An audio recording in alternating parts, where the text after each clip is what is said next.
На заседании ООН между США и Китаем разгорелся кризис из-за репрессивной политики Пекина, от которой страдают уйгуры и другие мусульмане Восточного Туркестана.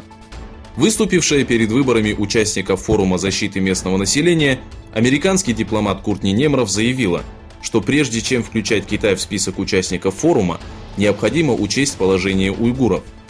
Нахождение более миллиона уйгуров, казахов, киргизов и других мусульман в лагерях пыток, необоснованные аресты и принудительные работы заключенных в Восточном Туркестане настораживает Соединенные Штаты Америки, сказала Немров, и призвала коллег из других стран учесть данные факты. Возмутившиеся представители Китайской Народной Республики обвинили Куртни Немров в необъективности. Китай, проводящий политику геноцида, а также уничтожающий религиозный и культурный быт тюрков, с молчаливого согласия современного общества и безразличия мусульман продолжает угнетать народ Восточного Туркестана. По сообщениям сайта Уйгурнет, в первый день месяца Рамадан китайские власти силой выдали замуж за ханьцев уйгурок города Гума, расположенного в провинции Хотан. Китайские телеканалы представили коллективную свадьбу как показатель дружбы народов, проживающих в Китае. В то время как между Вашингтоном и Пекином продолжается экономический кризис, Палата представителей Соединенных Штатов Америки приняла законопроект о поддержке Тайваня, что вызвало негодование Китайской Народной Республики. Принявшие участие в голосовании 414 представителей единогласно проголосовали за принятие законопроекта и призвали руководство страны продолжить оказание поддержки Тайваню.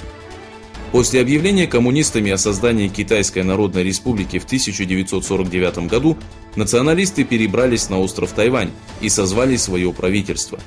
Однако Пекин считает Тайвань одной из провинций Китая. Власти Тайваня приняли решение включить сотрудничество с Гонконгом и Макао в реестр преступлений, считающихся предательством Родины.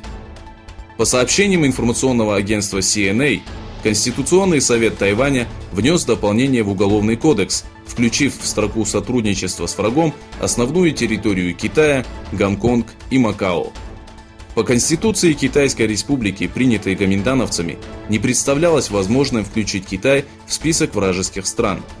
Изменения внесли ясность в данный вопрос. Премьер-министр Израиля Беньямин Нетаньяху сделал следующее заявление. «Сегодня ко мне поступила информация, что Иран продолжает разработку ядерного оружия. Мы не позволим Ирану добиться своих целей и готовы воевать с теми, кто угрожает нашей безопасности». По данному поводу выступили и главы Англии, Франции, Германии, Испании, России и Китая. Дональд Трамп принял решение о новых санкциях в отношении Ирана.